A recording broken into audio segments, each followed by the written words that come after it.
자, 안녕하세요. 지난 시간에 이어서 지금 동경 흑륜사 금당에 모셔진 10분의 성현들, 불교의 영웅들에 대한 이야기 하도록 하겠습니다. 그리고 저게 이제 대부분 신의승이었다더라. 그리고 따로 이제 별편으로 있는 분들도 다 있고, 그 다음에 이렇게 본편. 그러고 보니까 대부분 다 별편이 있네. 안암만 없는 것 같으네. 나머지는 다 별편으로 있고, 사복도 사복불원조에 나오는 거고, 표운도 딱히 표운만 가지고 별편으로 되어 있는 것 같진 않고, 이렇게. 그리고 요 이제 이해동진이라고 해서 해숙과 해공에 관련해서는 이 사람들이 신의성이 너무 강해서 아예 하나의 편을 만들어 놨어요. 두 명의 해자 들어가는 사람이 동진, 티끌 속에 섞여서 같이 화광동진, 그러니까는 어떻게 보면 저 동진은 화광동진이라는 뜻인데, 저거는 깨달은 사람이 중생 구제를 위해서 일반 이제 약간 떨어지는 사람들하고 같이 이 세속 속에 살고 있다, 그 얘기를 하는 거예요. 그리고 저게 그 당시 사람들의 어떻게 보면 특징 중에 하나예요. 그러니까는 신라에서 삼국에서 통일신라로 가는 이 과정에 이런 사람들이 많이 나옵니다. 그러니까 원효만 나온 게 아니고 원효, 대안, 해공, 해숙, 그 다음에 뭐 사복, 다 이런 과들이거든요. 다 이런 과들이에요. 신이 하면서 민중불교적인 사람들. 그래서 저게 이제 신분제 때문에 저런 건지, 아니면 사회적 변화와 관련해서 새로운 흐름들이, 사회가 한번 바뀌게 되니까, 신라에서 삼국에서 통일신라가 바뀌면서 한번 사회가 한번 뒤집어지거든요. 그러다 보니까 거기에서 잘 두드러지지 못했던 사람들이 새로운 활로를 찾아서 나오는 건지, 그리고 저 때만 하더라도 이제 불교가 본격적으로 안정되면서 뭔가 이렇게 한번 치고 올라가던 팽창 시기예요. 그러니까 저때 다양한 요소들이 이렇게 검토가 되고, 저렇게 해서 한번 검토되고 난 뒤에 채택되는 게 누구냐? 의상이죠. 의상표운. 그래서 화엄종 계열이 되는 거고, 어떻게 보면 이분들이 중국으로 말하면 춘추전국 시대죠. 춘추전국 시대. 무언가 여러 가지 다양한 요소들을 얘기했고, 그리고 그게 이제 민중과 결합되어 있으면 신의성이라는 게 굉장히 어떻게 보면 강하게 작동해요. 그러니까 저게 무슨 얘기냐면, 조선 후기에 그런 비슷한 게 있죠. 사명당이라고 하는 분이 있었죠. 그러니까 뭐 조선 중기 때 임진왜란을 이렇게 임진왜란 때 승병장으로서 굉장한 역할을 했던 그 사명당 말고, 역사 속의 사명당 말고, 조선 후기에 윤색되는 사명당, 신의승으로서 윤색이 되는 거거든요. 그래서 뭐 일본에 가서 뭘 어떻게 했다는 둥, 뭐 이적을 보였다는 둥, 뭐 다 얘기 나오는 것들. 그런 식으로, 그러니까 민중의 요구와 관련해서, 민중의 요구는 이런데 제도권들은 잘 받쳐주지 못하는 거지. 그러면 그게 신의적으로 윤색이 돼요. 그래서 그걸 통해서 해소하려는 측면들이 있어요. 해소하려는 측면들이. 그래서 아마 이분들은 골품제에 막혀 있었던 천재들이었을 거예요. 약간 장영실 같은 사람들. 그러다가 그런 사람들에 대한 지지들이나 이런 것들이 판이 바뀌면서 조금 어떻게 보면 설화적으로 내려가서 저런 신의승들이 되지 않았나라는 생각들을 해봅니다. 근데 한 번씩 들어봤음직한 이야기들이에요. 사실 이게. 이 해숙이라고 하는 분은 국선, 이게 보면 진평왕 때예요. 그러니까는 선덕여왕 아버지, 그러니까 자장율사 때죠. 자장 때. 그래서 구창곡이라고 하는 국선이 있었는데, 그 국선을 이렇게, 국선이 마음에 들어갖고 따라다녔대. 그러니까 약간 랑도 같은 뭐 그런 행동을 보였던가 봐요. 그건 뭐 그 뒤로도 나옵니다. 그 불애랑 얘기할 때도 나오고, 이런 걸로 봐서 그런 얘기, 그런 식의 흐름들은 있었던 것 같아요. 그게 이제 어떻게 보면 무불스팝이라고, 그러니까 전통적인 신라의 전통적인 종교 풍교, 그 다음에 풍류도, 풍월도라고 하는 것과 불교가 약간 이렇게 습합되는 양상이에요. 그렇게.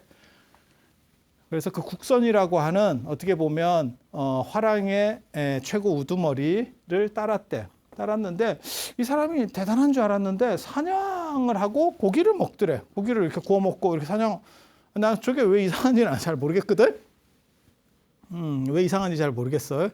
왜냐면 원래 화랑이 그런 거 하는 사람이 산천을 유람하면서 풍류를 즐기고 그 다음에 뭐 수련을 하고 그 다음에 사냥하고 그 다음에 사냥해서 그러면 거기서 먹지. 그럼 무슨 뭐 거기서 우리가 신라면 갖고 가서 아니면 발열팩으로 무슨 뭐 음식을 해 먹을 수는 없잖아. 그 사람들이 막 바리바리 싸갖고 가겠어? 우리 그냥 가서 그러면 한번 잡아 먹을까? 이러면서 가는 거 아니요? 그랬을 것 같은데.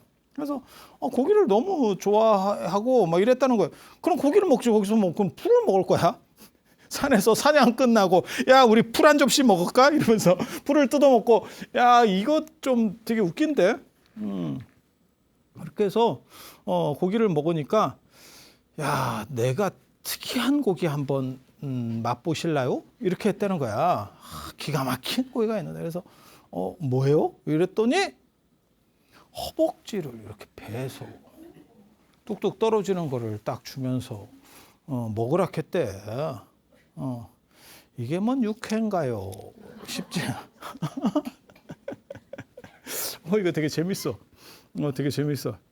그렇게 해서 그랬더니 이거 무슨 왜 이런 행동을 하느냐 이랬더니 난 당신이 굉장히 좀 어진 사람이라고 생각했는데 이렇게 살생을 하고 고기를 먹는 이런 걸 즐기는 사람인지 몰랐다.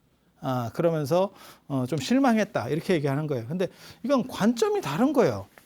사실은 이 사람은 풍류도라고 하는 무속적, 무교적인 관점을 취하고 있는 거고 그 다음에 저 해숙이라는 사람은 승려로서의 관점을 취하는 거잖아요. 그래서 이게 영혼관하고 관련이 있다니까 동물에게 영혼이 있느냐 없느냐 이게 굉장히 중요한 논점이거든요. 그래서 동아시아의 동물에게 영혼이 있는지는 정확하게 모르겠어요. 근데 불교 들어오기 전에는 없었던 것 같아요. 왜냐하면 그와 관련된 뚜렷한 형태들이 안 나와. 근데 왜 없었던 것 같다라고 말하냐면 불교가 들어온 지 너무 오래돼가지고 그 전 자료들을 찾기가 쉽지가 않아. 불교가 한 2000년 됐기 때문에 그 전에 그 불교에 손타지 않은 자료들을 찾기가 쉬운 게 아니에요. 그래서 기독교 문화 쪽이라든지 유럽이라든지 이런 쪽은 동물에는 영혼이 없습니다. 그러니까 유목 문화의 특징이 동물의 영혼이 없어요. 유목 문화에서는 동물을 잡아먹기 때문에 거기에 영혼이 있다라고 생각하면 너무 스트레스를 받아가지고 영혼을 인정하지 않아요. 동물의 영혼을 인정하지 않아. 근데 불교 같은 경우는 인도 문화는 윤회한다라고 생각하기 때문에 지금은 제가 동물이지만 그 본질은 같은 거예요. 껍질이 바뀌어 있는 거야. 우리가 서로 간에 지금. 그러니까 기능상에서는 큰 하자가 없어. 단지 나는 인간의 껍질을 쓰고 있는 거고 누구는 개의 껍질을 쓰고 있는 거야. 그래서 개의 껍질을 써서 제가 좀 단조로울 수는 있는데 그게 서로 호환될 수 있는 거야. 윤회로는 그렇게 생각하는 거예요. 그래서 동물에게도 영혼이 있어야 되고 쟤도 충분히 존중받아야 된다라고 생각하는 거예요. 그게 어떻게 보면 보편적 생명 존중의 기본이 되는 바탕이에요. 그게 이제 윤회론 같은 경우가 굉장히 중요한 그런 대목인데 이쪽이 만약에 이쪽에서는 동물에게는 영혼이 없어라고 해버리면 고기를 먹는 건 아무 문제가 아니에요. 마치 우리가 배추를 초장에 찍어 먹는 거나 고기를 먹는 거나 똑같은 겁니다. 그게 대등관계입니다. 영혼이 없다면.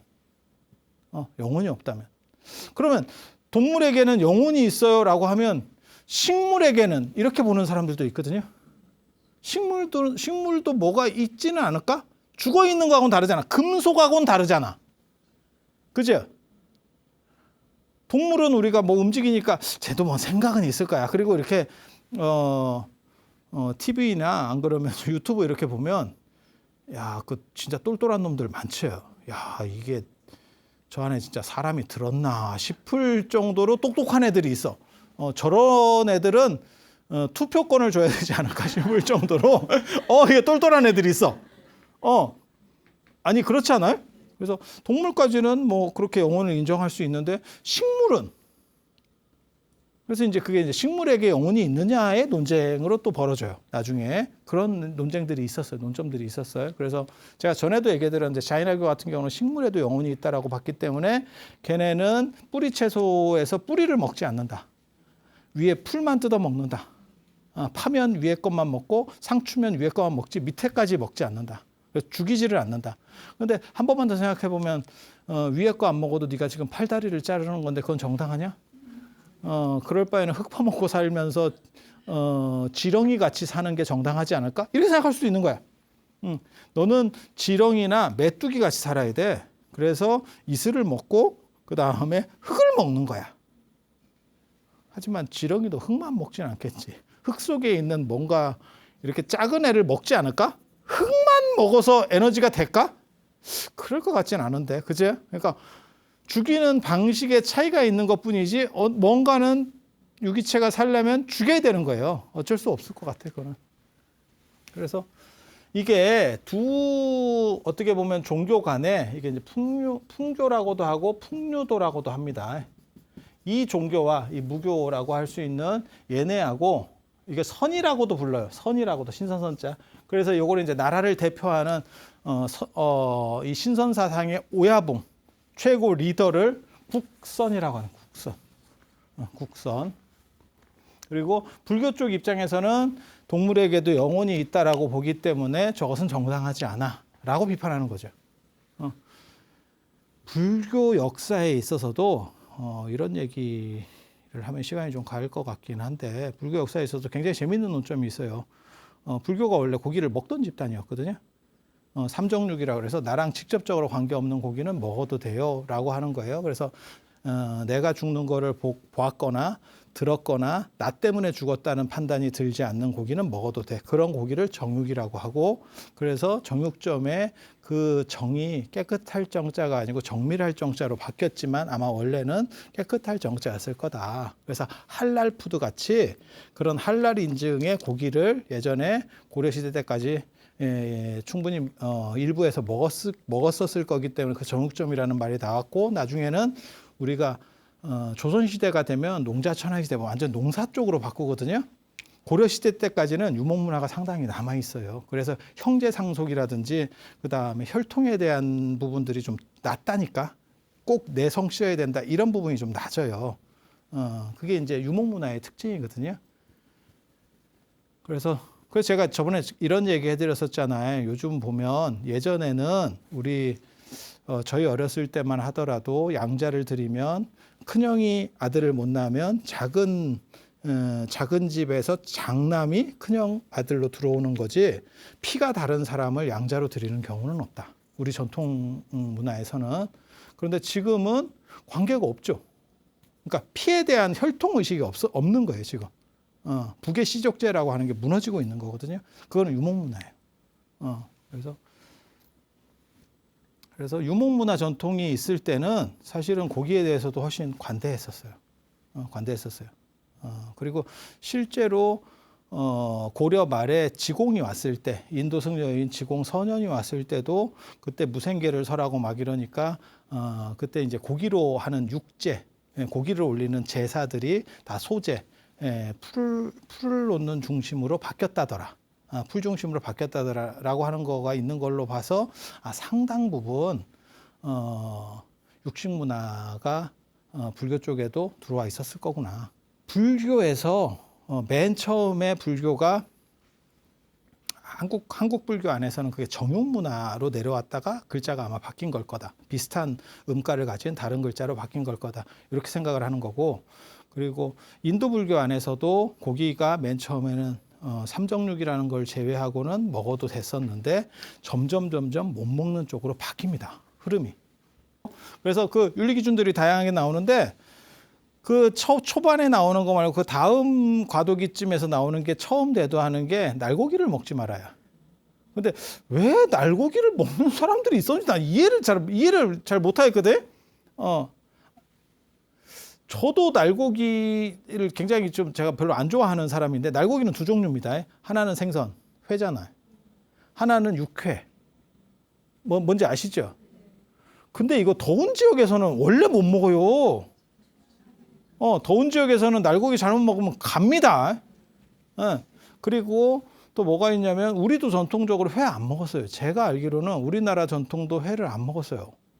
그러니까 뭐 낙지를 먹고 뭐 이런 거는 내가 잘 모르겠는데 회를 초장으로 해서 먹고 이런 거는 사실은 저 일본식 문화지. 우리는 약간 삭혀 먹든지 뭐 익혀 먹든지 이런 거지. 날걸 먹는 거에 대해서 약간 이렇게 떨어지는 문화가 있어. 안 좋게 보는. 그래서 육회 같은 경우도 그게 몽고 쪽에서 들어오는 그런 음식들이에요.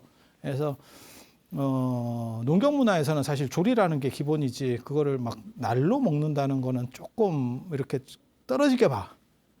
육회를 뭐 먹는다는 둥 뭐 아니면 뭐 회를 먹는다는 약간 떨어지게 보는 이런 관점들이 있거든요. 그리고 저도 그렇게 보여요.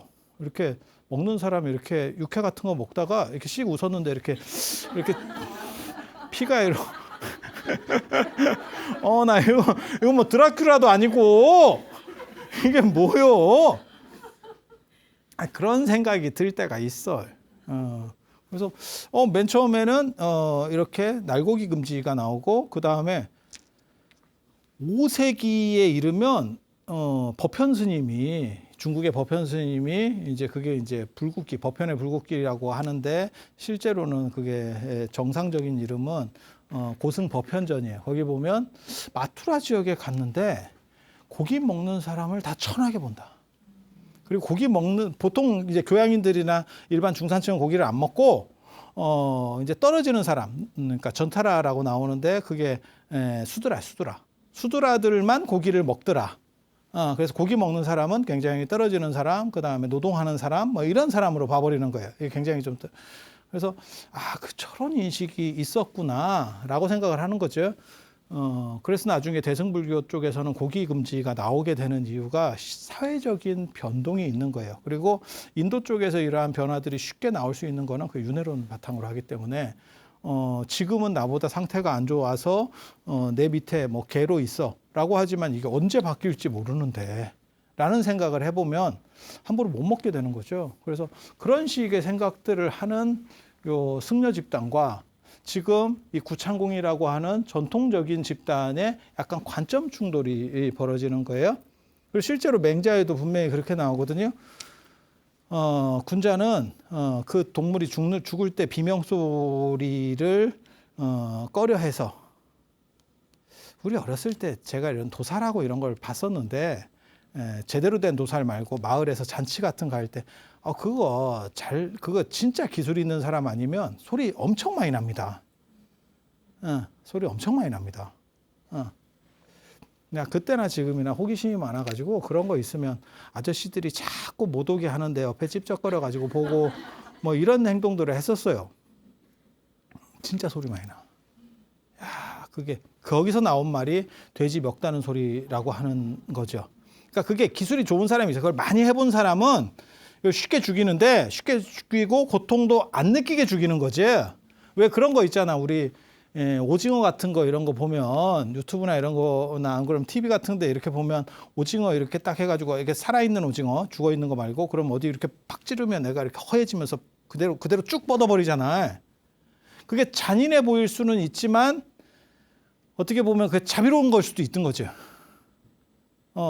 덜 죽은 걸 잘라가지고 애가 이렇게 왔다 갔다 하고 있는 것보다 한 방에 보내가지고 그렇지 않아? 그게 생각하기 나름인데 그래서 그게 좀 손질을 많이 해본 사람이고 손질을 안 해본 사람 입장에서는 그 기술이 없는 거지. 어디 이렇게 신경을 이렇게 찌르는 거잖아. 이렇게 보고 있으면 물고기도 뭐 그렇게 하던데. 그리고 그렇게 잘 못하는 사람은 매운탕 끓일 때 막 돌 같은 걸로 막 머리를 깨가지고 막 있어 뭐 몰라 그렇다 치고 그래서 저런 일들이 벌어지는 거죠. 그래서 푸주간을 멀리한다. 군주는 그런 소리 군자는 그런 소리 듣는 걸 싫어해서 푸주간을 멀리한다라고 하는 거는 뭐냐면 그래도 먹긴 먹겠다는 거예요. 멀리하는 거지. 그걸 꺼려하는 거지. 먹겠다는 의미거든요. 그래서 나중에 하머득통이나 이런 분이 뭐라고 비판적으로 유교에서 비판적으로 쓰냐면 군자가 마음이 그렇게 어질음을 생각한다면 안 먹어야지 왜 먹으면서 그런 얘기를 하느냐.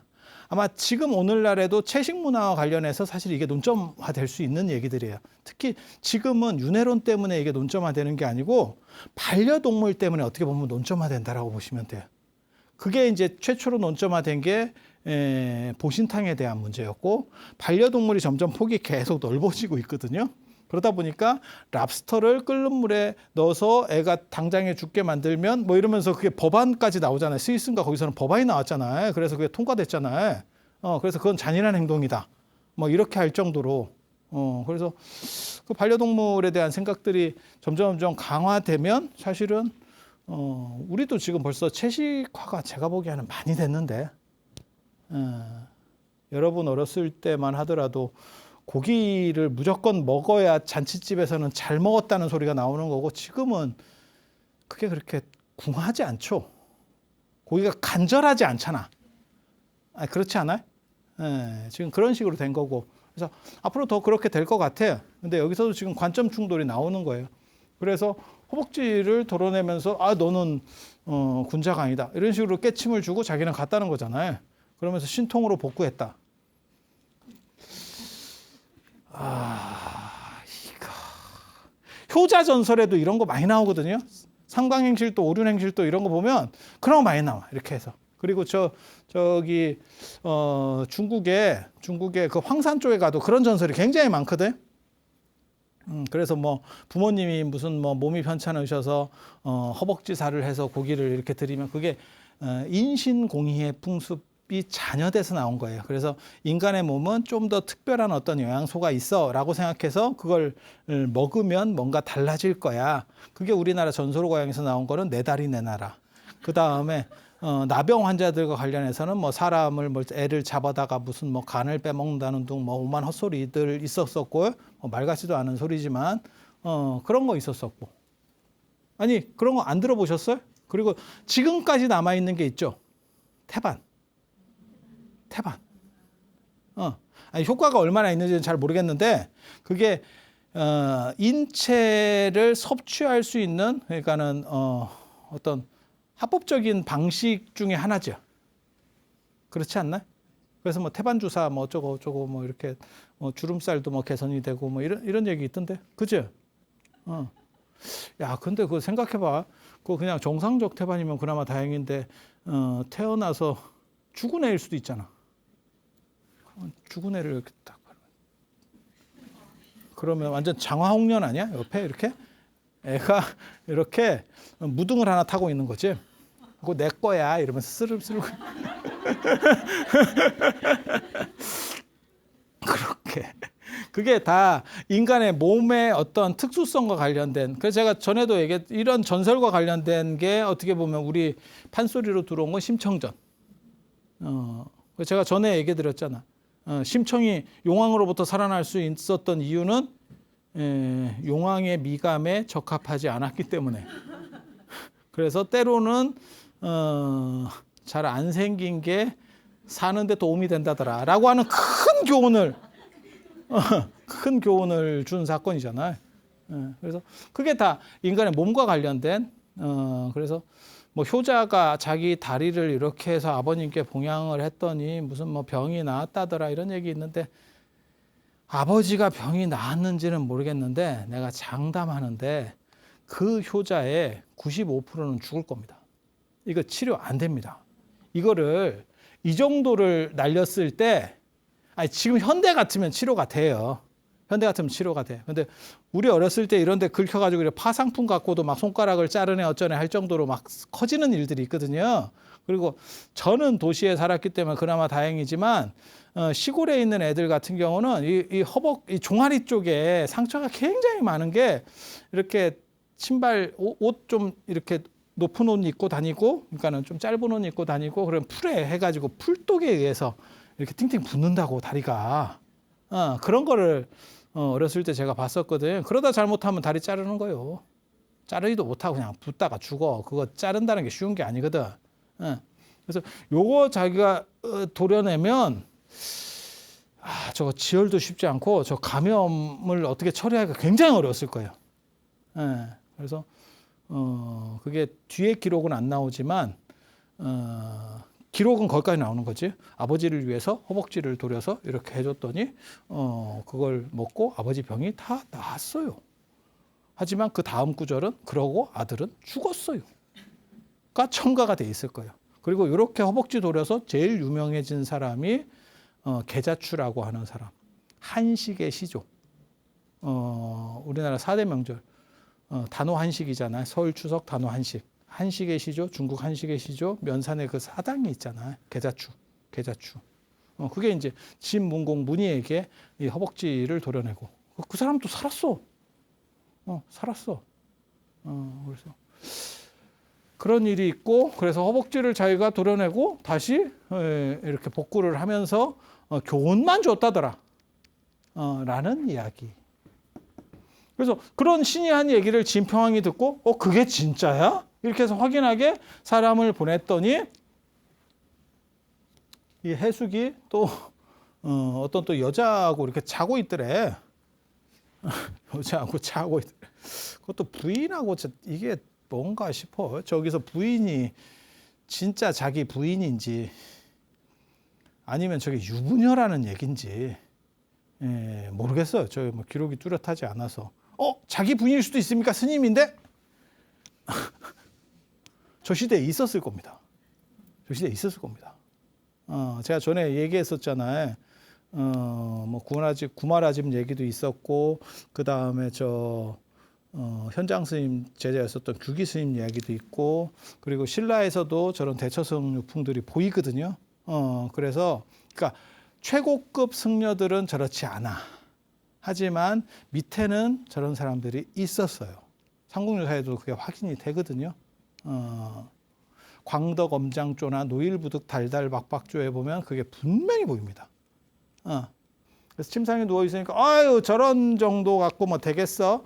에휴 이러면서 왔더니 그렇게 해서 확인하고 오다가 저 해숙을 만났다는 거잖아요. 그 사람이. 저쪽에서 자고 있던데? 여자랑 자고 있던데? 그랬더니 그래서 이게 뭔 일이래요? 어디 갔다 오세요? 이랬더니 신도집에 7일째가 있어서 갔다 왔대. 이 7일째가 뭔지 저도 잘 모르겠어요. 그러니까 49제 같이 7일 동안 7일마다 하나씩 있었다는 건지 7일 간격으로 하나씩 있었다는 건지 일주일짜리 제라는 건지는 명확하지 않아. 근데 7일째가 있어서 갔다 왔다. 그 얘기는 내가 출타한 지 오래됐다. 나는 여기 없었다를 지금 알리바이를 주장하는 거거든요. 그래서 이 사람이 분신을 하나? 이제 이런 생각을 하는 거죠. 그런 거. 그래서 해숙이 나중에 죽었는데 이현이라고 하는 그쪽 동쪽에다가 장사를 지냈대. 이거 무덤 썼다는 얘기예요. 통일신라 초에 무덤 썼구나. 얘네 지금 무덤 쓰는구나. 아직도 무덤 씁니다. 원광도 무덤 썼고 나중에 통일신라 말에도 무덤을 써요. 그래서 나중에 보면 이제 누가 나오냐면 옥룡자 도선 풍수지리와 관련해서 태조 왕건의 어떻게 보면 책사 같은 역할을 했었던 도선국사. 도선이 저 광양의 옥룡사라고 하는 절에서 발굴할 때 뼈가 나왔죠. 그걸 도선뼈로 추정합니다. 도선뼈로. 그래서 7일째에 갔다 와서 뭐 어떻게 했다는 얘기 있고, 요거는 이제 어떻게 보면 분신했다는 얘기고, 분신술 같은 거고. 그래서 죽어서 장사를 지냈대. 그래서 사람들이 다 죽었는가? 이렇게 생각했더니 구름을 타고 내가 이 동네 오래 살아보니까 요 재미가 없어. 그래서 구름 타고 날아간다는 거잖아. 구름 타고 날아간다는 설정 되게 재밌죠. 그리고 좀 약간 유치한 설정이고. 제가 얘기했잖아요. 구름이 타기가 굉장히 어렵다. 그리고 속옷까지 다 젖어. 물론 피부에는 좋아. 구름 타는 게 피부에는 좋아. 애기 피부 되겠네. 우리가 멀리서 봤을 때 구름이지. 우리 구름 다 가봤잖아. 아니 높은 산 이렇게 올라가 보면 그 구름 속으로 들어가잖아요. 뭐 비행기를 굳이 안 타더라도 강원도 쪽 와 보시면 요번에 제가 얼마 전에 그 오대산 이쪽에는 월정사가 있고 저쪽에는 이제 소금강이 있는데 소금강 가려면 오대산을 넘어가야 되거든요. 차로. 근데 가다 보니까 구름 넘어가던데. 구름 넘어가던데. 그래서 구름 타고 다닌다. 낭지숭은조에도 나오는 거고. 그래서 이게 뭐지? 라고 해서 무덤을 파봤더니 여기 이제 장사 지낼 때 무덤이라 그랬잖아요. 무덤을 봤더니 무덤에는 집신 한 짝이 있다더라. 어서 많이 들어본 설정이다. 527년에 달마가 와서 달마가 나중에 죽을 때 웅이산에 장사를 지냈고 웅이산에서 이제 달마가 나중에 파미르고원 쪽으로 넘어간다는 거죠.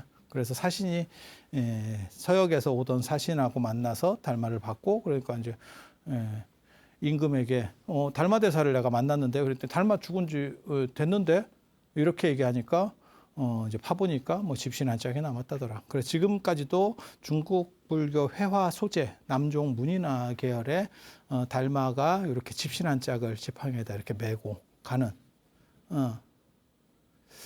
그래서 저 집신 한 짝이라고 하는 게 되게 재밌죠. 갈 거면 두 짝 다 들고 가든가 뭘 한 짝만 남겨서 그러면 저 한 짝만 있으면 저 구름 못 타면 깽깽이로 가야 돼요. 이게 굉장히 어려워진다고. 그래서 이게 죽지 않는 불사를 획득했다라는 말을 하고 싶은 거예요. 그리고 왜 저 이야기가 나오는 거냐면 저희 위진남북조 시대 때 중국의 그러니까는 지금 통일 직전 직후 이 시대보다 앞이에요. 300년대나 이런 위진남북조 시대 때 보면 뭐가 나오냐면 도교가 유행하면서 신선이 되는 여러 가지 방법이 있어요. 그중에 제일 대단한 거는 우화등선이라고 하늘로 쫙 올라가는 거 있어요. 솟구쳐서 올라가는 거 있어요. 올라갔다는 말은 많은데 제대로 봤다는 검증이 없어. 꼭 올라가도 이게 기독교랑 비슷해. 그냥 자기네 한두 명 있을 때만 다 일어나 이게. 이게 대중이 있을 때 뭔가를 해야 되는데 근데 여기에서 그 얘기가 나와. 이 다음에 해공 이야기에 보면 나중에 해공이 하늘로 날아가. 승천한다고. 이게 지금. 그래서 신선이 되는 방식 중에서 제일 최고는 그렇게 하늘로 쫙 올라가는 게 최고고 그 다음에 죽음을 넘어가는 방식이 있어요. 죽음을 넘어가는 방식. 그거는 죽음은 어쩔 수가 없고 그 죽음 과정에서 변태를 해서 그러니까 마치 곤충이나 이런 게 변태하듯이 그 이상한 변태 아니고 그 변태를 거치면서 불사의 몸으로다가 바꾸는 거예요. 그걸 시해선법이라고 합니다. 시해선법. 그래서 그 시해선을 쓰는 사람들은 시체를 들어보면 시체가 가볍고 뭐 이런 얘기들이 나와요. 그리고 나중에 무덤을 파보면 시신이었고 죽었는데 다시 살아났어요로 가는 거야. 그러면 그 살아났어요 할 때 많은 사람이 봤습니까? 아니. 애석하게 그때 없었네. 사람들이. 애석하게 없었네. 그래서 이렇게 됐대요. 그래서 무덤에는 집신 한 짝만 있고 이게 신의승이에요. 신의승. 이게 신의승. 그러니까 평생이 그냥 신이 한 걸로 점철돼 있지. 근데 우리는 저런 사람들을 별로 대단하게 안 보는 이유가 뭐냐면 실제로 저런 사람이 있을 수도 있어. 하지만 저는 저런 부분에 있어서는 공자의 방식을 채택하거든요. 제가 사실은 제가 왜 이렇게 됐냐면 출가하게 됐냐면 내가 이런 신이 한 거를 좋아해서 그런 걸 추구해서 왔어. 그런데 사실은 이게 저는 다 불가능하다고 생각하는 사람은 아니야. 그건 개인차에 의해서 어떤 사람은 가능할 수도 있는 구석도 있어. 개인차에 의해서 일부는 되는 것도 있어. 하지만 두 가지에 의해서 저는 그걸 비판하거든요. 그게 다른 사람과 공유할 수 있느냐? 그러니까 나만 되는 거냐? 나만 되면 그 정당성을 확보할 방법이 없어요. 그래서 다른 사람과 공유할 수 있느냐? 그거 한 가지. 그리고 이걸 통해서 사회가 좀 더 좋은 방향으로 갈 수 있느냐? 이 세상이 좀 더 좋은 쪽으로 갈 수 있느냐? 그래서 제가 그런 얘기 하거든요. 저런 신의승보다 이거 좀 위험한 발언인데, 에디슨이나 캐리어가 낫다. 에디슨이 전기를 발명함으로 인해서 인류는 어둠을 극복할 수 있게 됐어. 거의 인류가 3분의 1 이상을 더 살게 됐어. 똑같은 횟수를 산다. 똑같이 내가 50년을 살아. 그래도 밤을 살 수 있는 사람하고 밤을 못 살고 무조건 전기가 없어서 다 계속해서 밤에는 다 스톱해야 되는 사람하고는 다르지. 거의 한 3분의 1 정도를 더 살게 됐어. 엄청난 거예요. 그리고 캐리어가 존재함으로, 캐리어가 에어컨 만든 사람, 지금도 캐리어 에어컨이잖아요. 그 사람에 의해서 인류가 여름에도 생산적인 것들을 할 수 있고 자기 개발도 할 수 있고 뭐 공부도 할 수 있고 다 할 수 있게 된 거야. 에어컨이 없을 때, 저희 어렸을 때만 해도 진짜 지금 같은 날씨 한여름이 딱 돼버리면 다 스톱이죠. 아무것도 할 수가 없었어. 그래서 그렇게 사회를 바꿀 수 있느냐? 사회를 못 바꾸고 자기 혼자 특수한 행동을 하는 거는 별 볼 일 없다고 봐요. 근데 이게 공자가 이런 식 생각을 해요. 그래서 저는 신이 한 거를 굉장히 좋아하고 그런 거를 추구하는 성향이야. 하지만 객관적일 때는 저런 거를 언제나 깔려고 노력하는 사람입니다. 왜? 저거를 따라가서는, 특수한 걸 따라가서는 답이 안 나와. 뭐하고 똑같은 거냐. 그거 수주대토 얘기 나올 때도 똑같이 나오는 거거든요. 토끼가 구루터기에 머리를 박고 죽었어. 내가 농사 지으러 가는데, 밥 매러 가는데. 그래서 그 다음부터는 그것만 기다리고 있다는 거잖아. 불가능한 거예요. 제가 그런 얘기 하는데, 복권이 로또가 안 맞는 게 아니고, 로또의 1등 당첨자는 매주 나와. 로또의 1등은 있고, 그것은 정당한 확률로 나오고 있는 거야. 단, 내가 될 확률이 거의 없어. 그래서 로또를 목적으로 하는 게 아니고 월급을 목적으로 취업을 하는 거야. 이해가 됩니까? 그래서 이런 사람들은 특이한 사람으로서 재미삼아 한번 볼 수는 있지만 실제로 그 이상도 그 이하도 아니에요. 그리고 저런 사람들이 뭐가 있냐면 공부하는 게 없어. 그러니까 세상을 바꾸는 데 있어서 어떤 틀을 만들거나 새로운 제도를 제시하거나 이렇게 됐으면 좋겠어요라고 하는 부분들이 존재하지 않아. 그러면 저런 사람들은 그냥 기인이지. 참 특이한 사람이네. 끝. 우리는 저런 사람을, 내가 만약에 저 당시에 영향이 있었으면 저런 사람은 금당에 못 들어갑니다. 우리는 그 기준에서 빼버립니다. 그 대신에 저런 사람들이 민중적으로는 굉장한 인기가 있었을 거예요. 저 이야기만 있었던 게 아니고 암행어사 박문수 같이 막 얘기들이 돌아다니고 있었을 거야. 그러면서 때로는 그거보다 더 우월한 사람들, 우리가 넘볼 수 없는 사람들을 엿먹이는 역할을 했을 거야. 봉이 김선달 뭐 이런 식 캐릭터야. 이해가 됩니까? 그래서 여기서도 이게 구창공 엿먹이는 게 나오는 거예요. 그래서 저 사람을, 저렇게 대단한 사람을 이렇게 한 방에 이렇게 저렇게 하고 라고 하는 거예요. 그래서 저런 분들에 대한 판단은 사실은 생각을 조금 해볼 만한 여지들이 있어요. 그래서 단순히 저런 신기한 일을 일으키니까 대단해요가 아니고 그것이 과연 사회 발전과 인류 증진에 위해서는 무슨 작용을 했냐라는 걸 생각을 했을 때 판단이 달라질 수 있다는 거. 그 정도 말씀드리면서 오늘 마치도록 하겠습니다. 자, 들어서 감사합니다.